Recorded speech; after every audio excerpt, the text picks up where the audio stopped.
Vance, would you like to present the first witness? Yes, we'd like to present our first witness, Grant Imahara.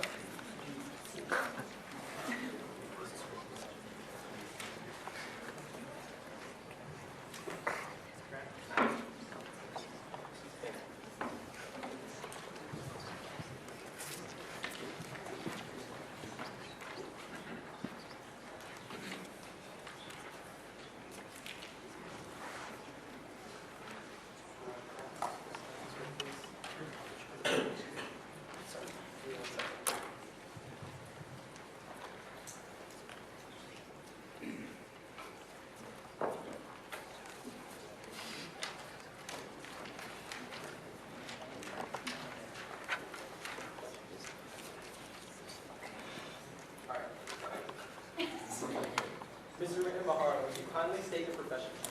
I am an electronics expert who works in the film industry. I'm best known for my work I have done with Mythbusters. Thank you. Now, Mr. Imahara, can you describe the professional relationship which has existed between you and McDonald's? I have, in the past, collaborated with McDonald's in a permitted investigation. And what was this investigation exactly?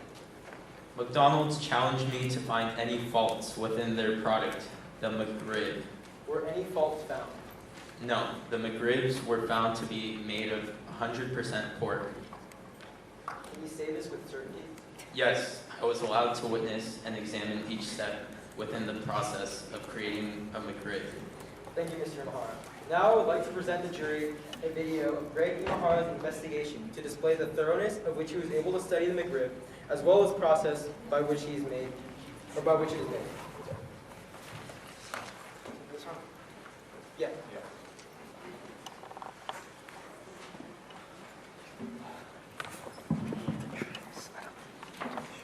That is not Greg Imahara.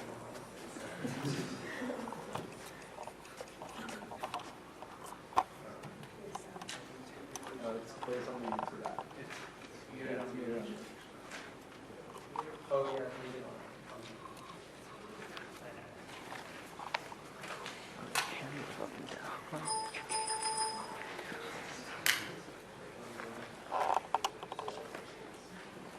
Sent me a picture of what I thought was a McRib, and I put wow with a bunch of O's and W's, and that looked disgusting. And I was encouraging everyone to never eat anything from McDonald's again, so I think you all want to bring me here so that I can actually see how the McRib is made and see if my mind can be changed a little bit. I don't know though, I'm a skeptic. I'm Grant Imahara. McDonald's knows you have a lot of questions about their food, so they've asked me to help you find the answers. Hey, are you Wes? I'm Wes, are you Grant? I am Grant. Nice to meet you, man. Are you ready to get to the bottom of the McRib? Let's find out what's really in that stuff. All right. Grant. What's Bellamy? Kevin, nice to meet you. What do we have here? We have a boneless pork picnic, which is the main ingredient in the McDonald's McRib patty. This looks a lot different from a picture that I saw on Twitter. So this is the good stuff. This is what we purchased and bring in the facility to create the McRib. Well, I'm anxious to see what happens next. Yeah. Very good. All right, cool. Awesome.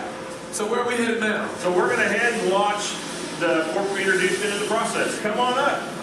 This is the same cut of meat that we saw up in the kitchen earlier. Have you ever seen this much meat before? There's no bones, no gristle, it's all meat. Wait, I don't know. Let me feel one of the pieces in the back. You know, they try to hide the stuff in the back. Let me try to get one of these pieces. Yeah. Let me get at the bottom, one of these pieces. There's nothing in it. This is good. So this will be lifted up and go up there and get grinded? Let's go take a look at that process. Okay?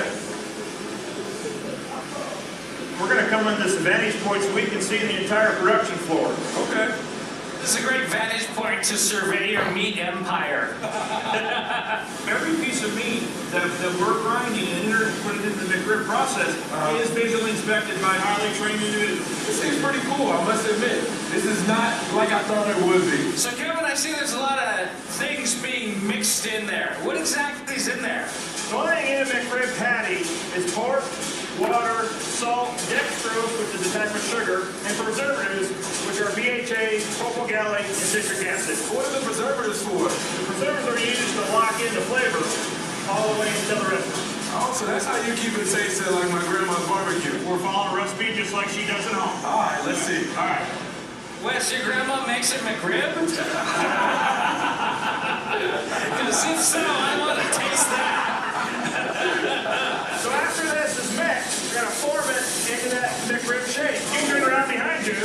You'll see where we're forming McRib in the iconic form. That resembles a rack of ribs. That's awesome. Yeah, I never knew. I just thought it was some weird shape. We're putting a really fine mist of water on the product so just when you flash freeze, keep it from dehydrating. Should we take a look and see what it looks like coming out of the freezer when you put it in a box? Yeah. Okay. So Wes, is this what you saw in that tweet? Yeah, I think it is, but you know what? It's kind of crazy because it's different now that I know what actually goes inside of it, and I know what the process is in terms of making it. It's actually good pork. So in that cooking wheel,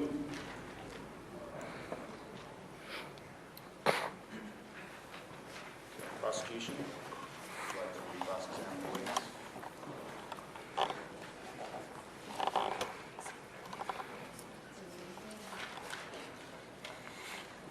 So, the first thing I'd like to point out is, I'm guessing the reason why the defense chose to defend McDonald's so hardly is because of a recently surfaced image of pink slime used in McDonald's burgers, which is known as beef trimmings, also treated with ammonia. Now, McDonald's says it's been using this until 3 years ago. So until 3 years ago, it's been using this slime in its burgers. Now, to address this McRib issue directly and grant Imahara, let's not forget that that video was played on the McDonald's YouTube channel, meaning that Grant Imahara and Wes Bellamy, I think was the gentleman's name, were both paid by McDonald's to conduct the study and to go into this factory, probably already setting up and outlining what they were going to do for the video, instead of some random person on the street going in and saying what's happening from the McDonald's production factory as is. So those are just a couple points we'd like to make. Your Honor, I would like to address the fact that the prosecutor stated that this is a biased source because it comes from the McDonald's YouTube account itself. However, I would like to bring up the fact that a large corporation such as McDonald's wouldn't destroy their reputation and fill the consumer and its audience with lies such as a staged meat production. I firmly believe that what we've seen today actually goes on a daily basis and is distributed to the consumer base. I would also like to ask where the prosecutor got the pink slime evidence from, which source, and if that is an unbiased source as well. Because at the end of the day, you can come at the defense and say that all of our sources are biased and all of that. However, we need to examine and fairly examine evidence as well. Thank you. Can I just quickly source where I got this evidence? Hold on, 2 seconds.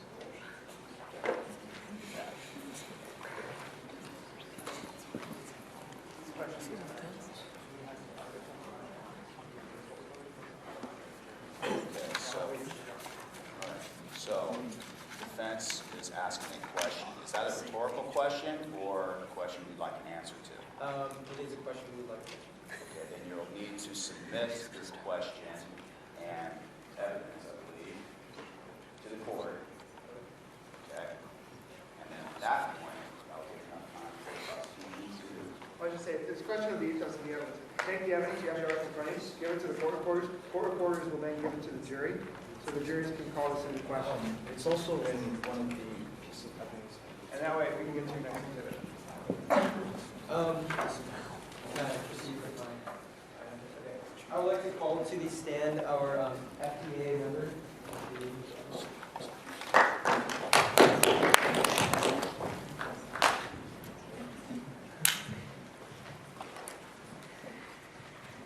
So I have a couple of questions for you today. The first one we'd all like to know is, what is the FDA? The FDA is a government-sponsored program within the U.S. Department of Health and Human Services, which legitimizes products as providing more benefit than harm. Okay, and what does the FDA do exactly? The FDA is responsible for protecting the public health by assuring the safety, efficiency, and security of human, biological, and medical products. Okay. And how does a company and its products become FDA approved? To demonstrate that the additive is safe for the proposed use of food, the sponsor submits a food additive petition, or FAP. The FAP must include sufficient information to establish that the food is safe for its intended use. Under the conditions of the specified use described in the petition, once this has been demonstrated, FDA can issue a regulation addressing the food additive and its use. What is checked during these regulations? The regulations may check the types of food which contain the substance in question. They verify the amount of substance which may be used in a product, and they ensure the requirements for labeling the substance are met. Once approved, the food, along with whatever is in it, must be used within the constraints of its established regulation. Now, I would like to ask, has the FDA inspected McDonald's and all of its products? Yes, they have. Has McDonald's stayed within the confines of its food additive? That is correct. So McDonald's has never tried to break out of its legal arrangements with your corporation? Yes, sir. So do you mean to say that all products made by McDonald's are safe for consumption? Yes, that is correct, too.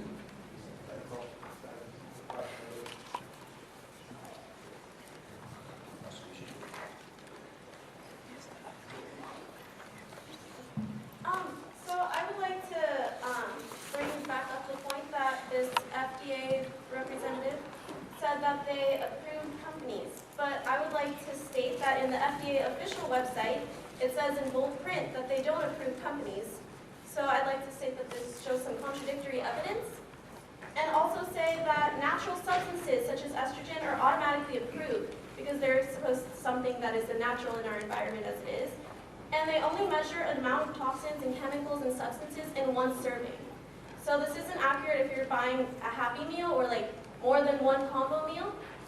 This is just like one burger or a number one, which I like to state that many don't just buy one small fries in a McDonald's restaurant. They typically tend to buy more than one thing and more than once a week if they're a regular consumer. I would like to address the points that there was a misconception or some controversy between what is labeled as a company.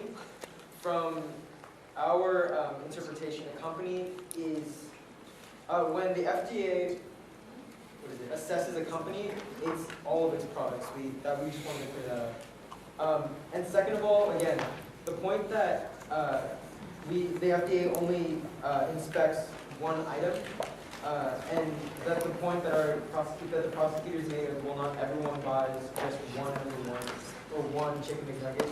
Again, it's consumer choice. What do you want, and can you consume within moderation?